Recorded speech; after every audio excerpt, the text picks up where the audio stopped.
Hey everyone, and welcome back. Let me show you how to add FAQ articles to your Intercom Help Center. First, click Help Center in the left sidebar.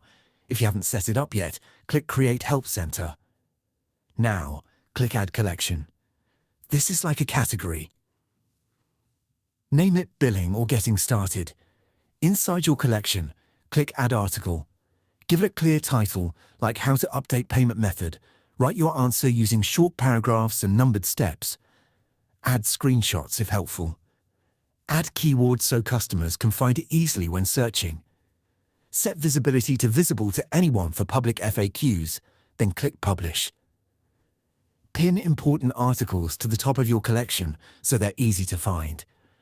And that's it. Customers can now find answers instantly. If you add articles, let me know your first topic in the comments. See you in the next one.